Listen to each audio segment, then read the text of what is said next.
what do I have to offer the world? What can I do? I can make some change here in education, but what can I do for others?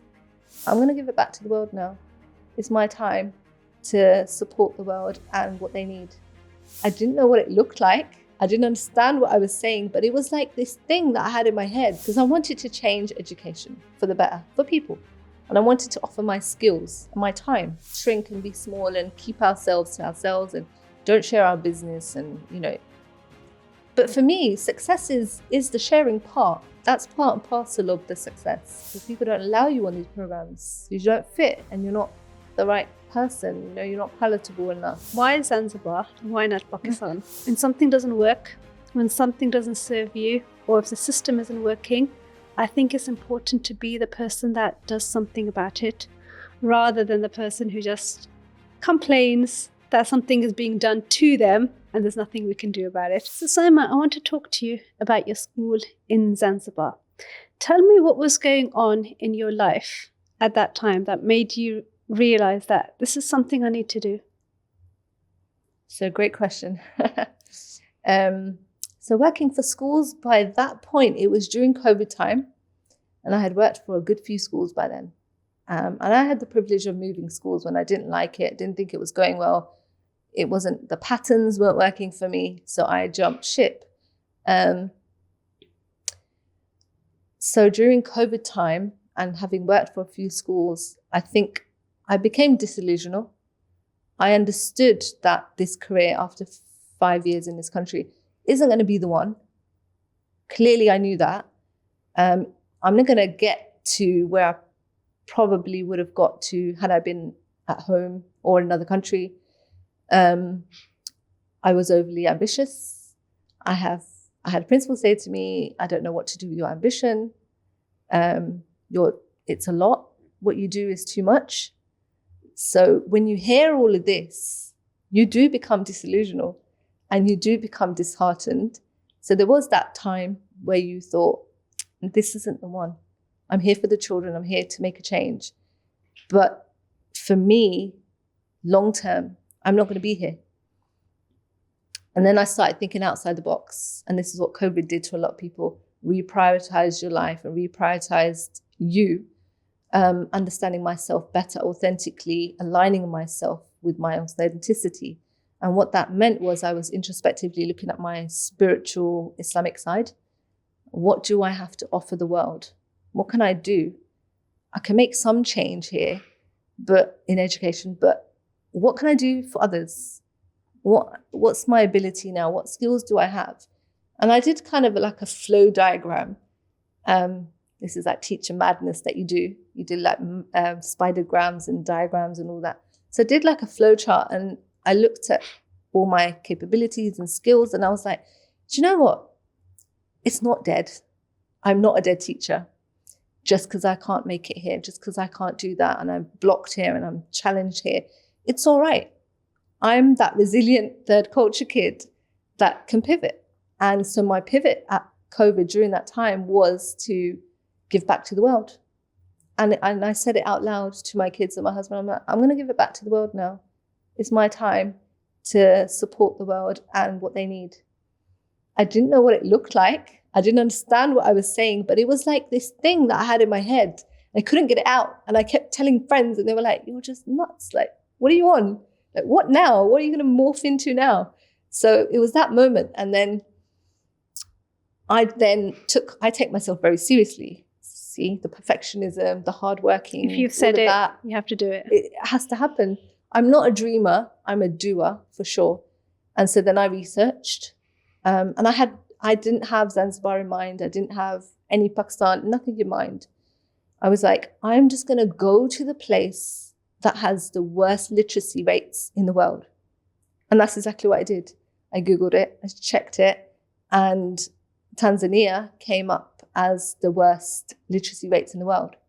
And I thought it would be places like India, Pakistan. I thought, because that's all you know, isn't it, in your bubble? You kind of don't know geographically what's happening in other places unless you've been there. But I was surprised and I was like, okay, this is the vision. Zanzibar's a vision, because Zanzibar is a remote island from the country, Tanzania.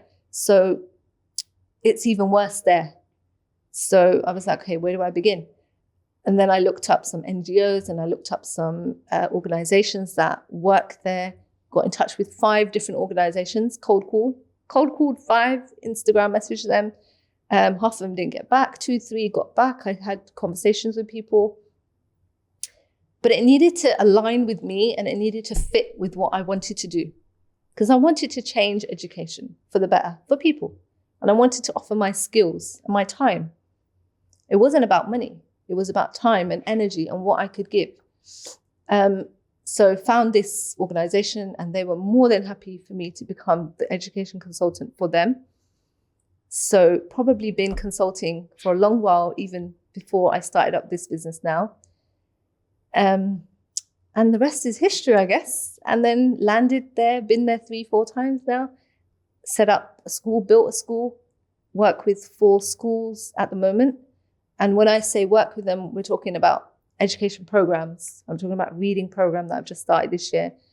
I was there in November. We had our first conference in Zanzibar. 12 schools from across Zanzibar came and joined us. And we had a really fruitful kind of conference that we're working on parts of it now. I met with education consultants last year. And there's a lot of work that we're now going to take on because of that conference. But it's been a journey. It's been a great journey. And I've learned so much. I really have. Because I was going to ask, I'm sure it wasn't easy. There must have been moments where you questioned whether you could continue. I think there were moments where you question, but there was always moments where you don't tell people what you're doing because people think you're crazy. You're this teacher and, you're a life coach and now you're going to Zanzibar to do what? And I think it's the audacity, isn't it? Having the audacity to just get up and say, you know what, I'm going to do this. This is going to happen and make it happen. And then people are just like, even principals that I, know really well, they're like, that's amazing. And I didn't realize back then, 5 years ago now, is that how much I was actually inspiring others. That wasn't the plan. The plan wasn't for me to be, it's not my ego. It's definitely not my ego. The plan was to go out and give my skills and time. And then as a result of that, you get inspiration, inspired people, and you get people commenting. And then somebody said to me, close to me, they said to me, why are you reserving this all for yourself? Share it. Share it with the community, share it with the people, share it with the sisters. And then I did. And I was like, that's a really good point. Why am I being selfish? It's not just about me supporting them. Other people can get up and support them. It's that thing of done the work, not feeling insecure, sharing what I've started, come and join it. Go out and be a volunteer. And we've had numerous families over the 5 years go out and volunteer. Teachers gone out and volunteered and seen it for themselves. Because by you sharing, how many women would have come forward and says, that is so cool. How can I help? Or how can I do that too?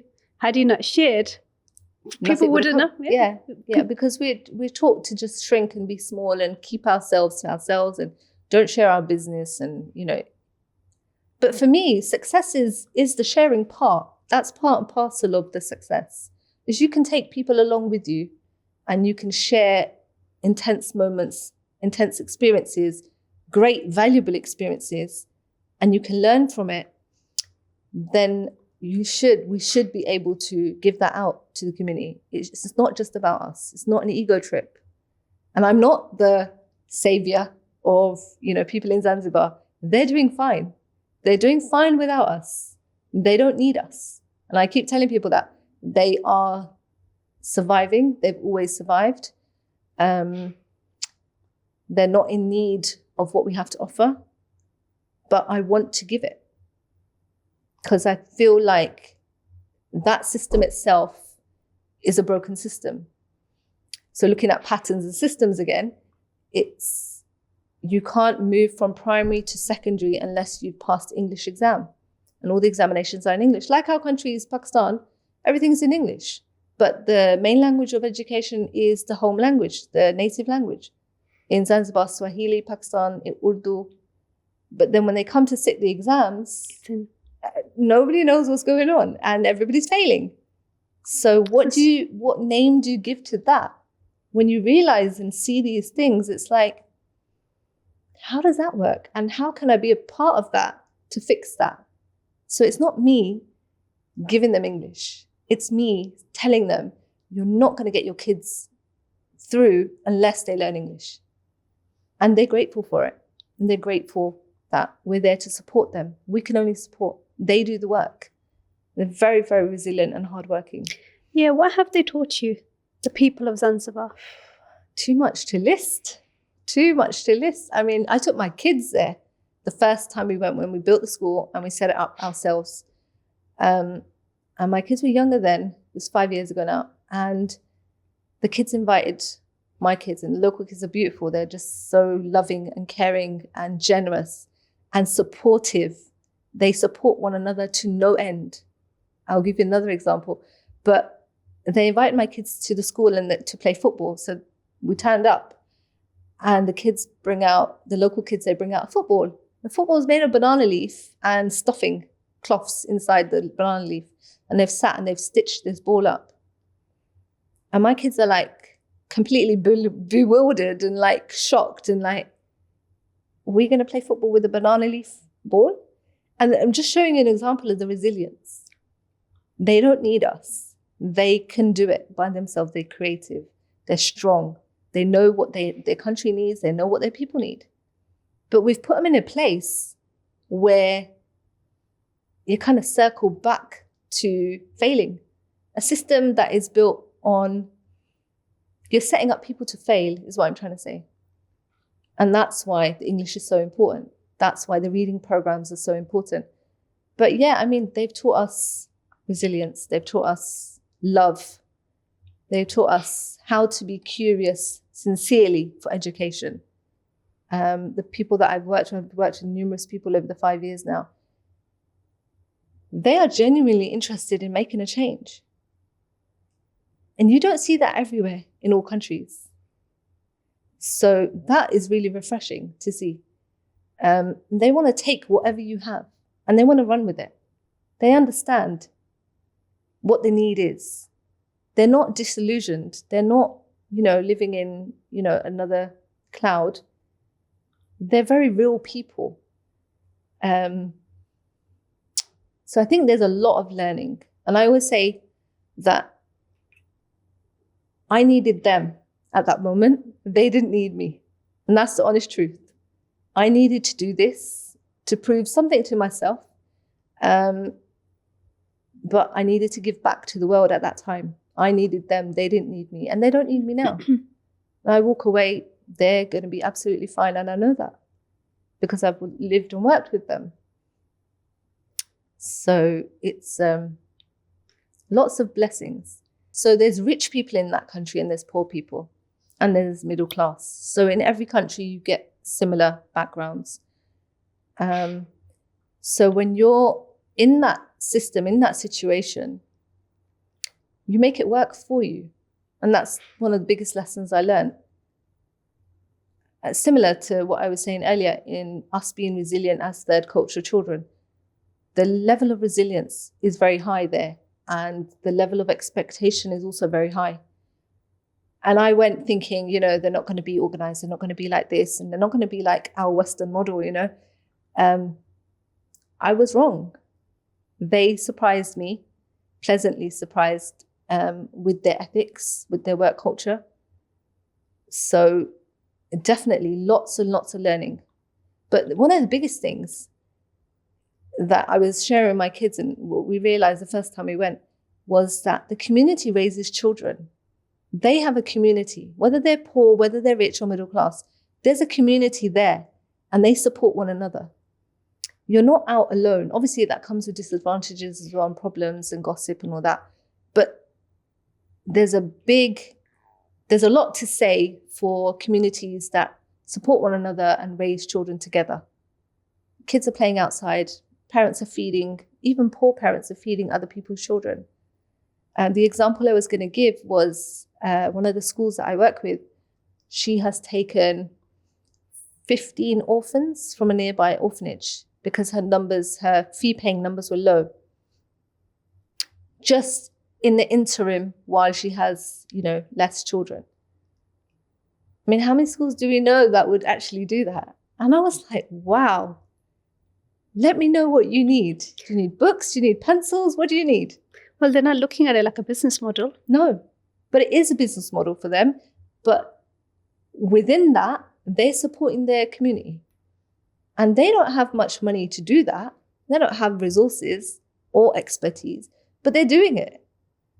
And we have so much, but yet we want to, keep it tight, keep it closed for the ones that we think are deserving. So I think that was one of the biggest lessons I learned last year when I went. I was like, wow, this is, it's taught me a thing or two. So you worked in education for so many years. I'm sure there must have been something that you consciously chose to do different in the school that you built. So yes, I think everything was a conscious decision, even landing there and, setting up the schools, working with different people. I think one of the biggest things I would reflect upon now is consciously not telling people what to do in Zanzibar. I don't have a magic wand. I'm not, money bags. I don't overpromise.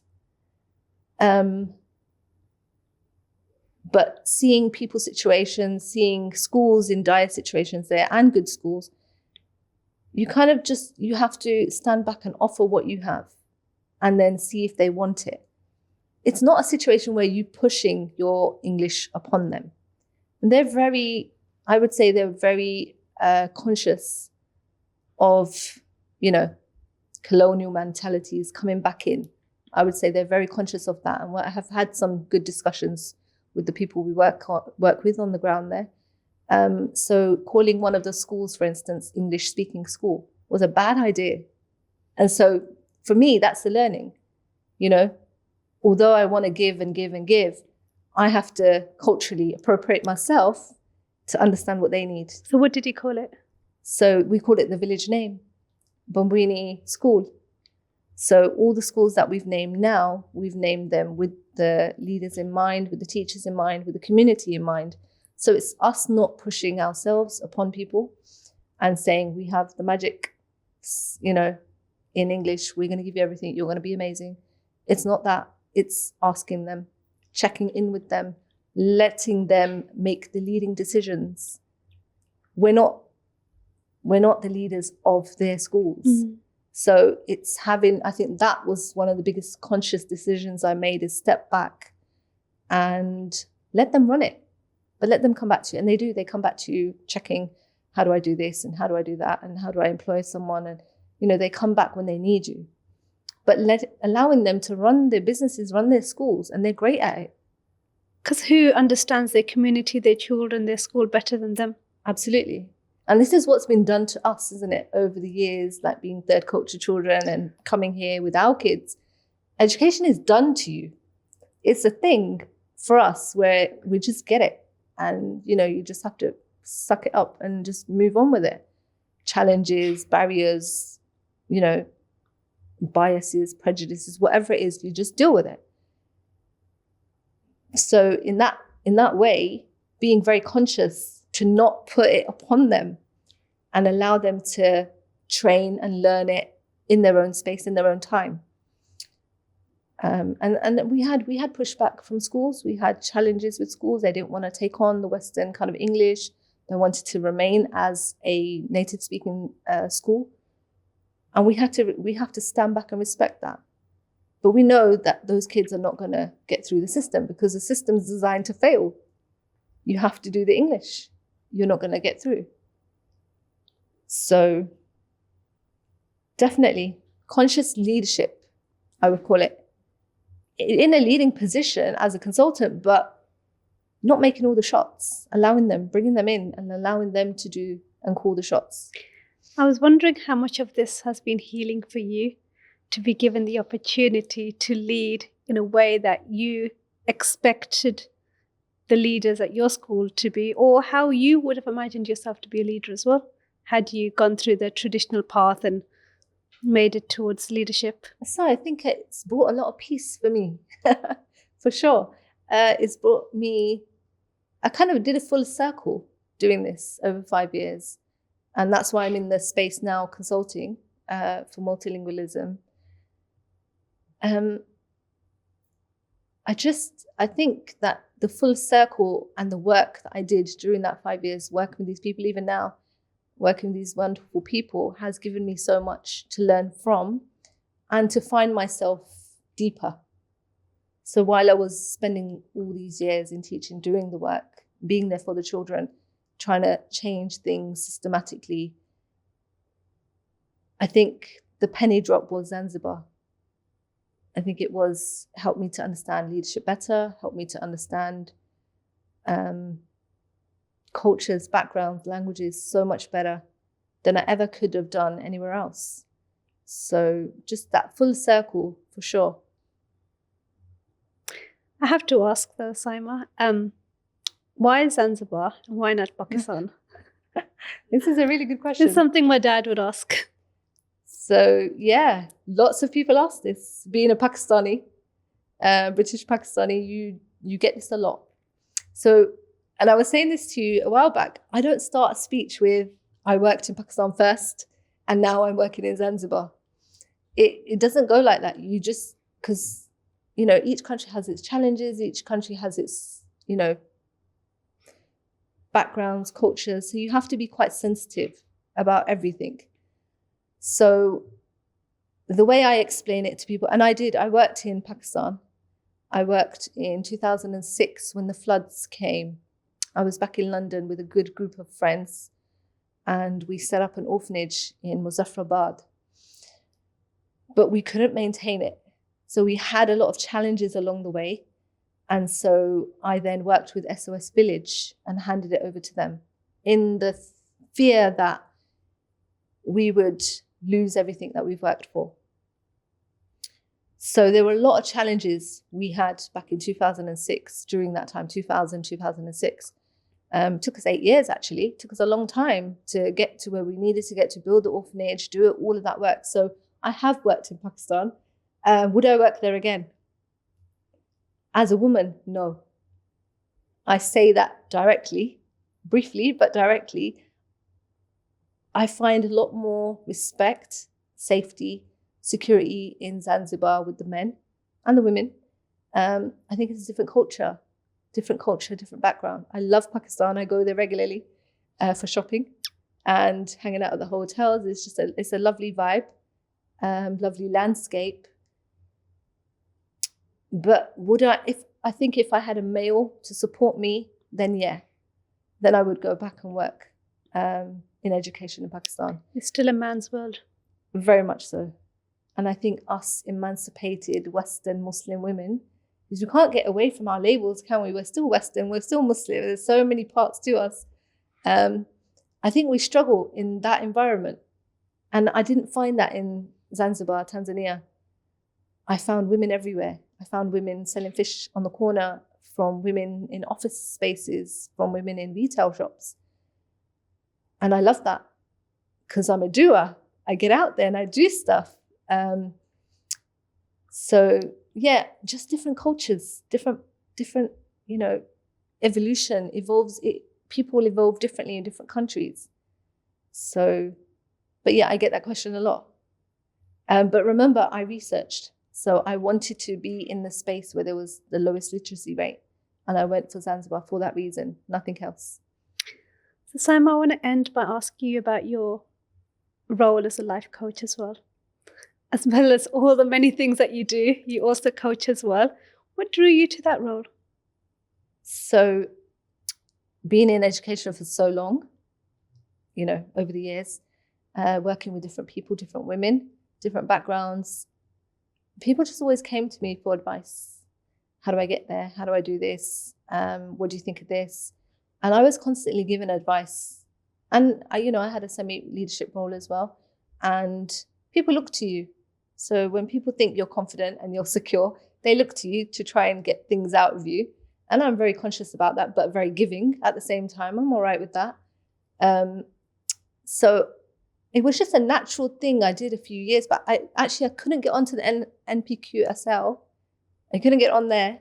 So that put me in a place where I was like, okay, this is really not working out. And then I was like, what can I do? And I was like the resilient third culture kid. And I got up and I did the coaching because it naturally fit with the people I was hanging out with, the professionals I knew. They were asking me questions. They wanted me to mentor them in education itself. And then outside of that, I knew a lot of people, our community women who wanted relationship advice. So I thought, I don't want to be saying things or doing things or asking them, questions unnecessarily. I should know what I'm doing. And that's why I did the coaching. And it serves me well in education. Is it tailored to teaching or teachers or anybody in the community? So life coaching is generic for everyone, for anyone who has an issue, wants to get from A to B to move forward in life. So we don't hone in on the trauma. We work on moving forward and what that looks like and different therapies within that. But I would say it supports education massively. And when I looked at MPQSL, it's very similar. There's a lot of that in there. So in my head, it was a way of doing that without, being allowed on the program, because people don't allow you on these programs. You don't fit and you're not the right person. You're not palatable enough to do these things. So yeah, coaching was the thing I did to bridge the gap between education and women in the community that I was having conversations with already, and mentoring conversations that were happening in education. So I still do a lot of teacher mentoring, teacher coaching, career guidance, and it served well through that. Thank you, Saima. I have really learned a lot from our conversation today. And I think one of my biggest takeaway has been that when something doesn't work, when something doesn't serve you, or if the system isn't working, I think it's important to be the person that does something about it, rather than the person who just complains that something is being done to them and there's nothing we can do about it. So I think that's what I'll be taking away from our conversation today. Yeah, I think that fits well. Thank you so much. Thank you very much for having me. It's been great. For those of you who benefited from this conversation and are navigating a transitional period in your life, Saima works as a life coach with Coach to Positive. She also consults in education with Honor Consultancy, and she posts updates about her school in Zanzibar on her Instagram. I have included all the links below. If you enjoyed this conversation, please like and subscribe to Reflections in Realizations so that we can grow this channel, we can invite more guests, and we can get the message out to those of you who need it. Thank you for listening, and I'll see you in the next episode.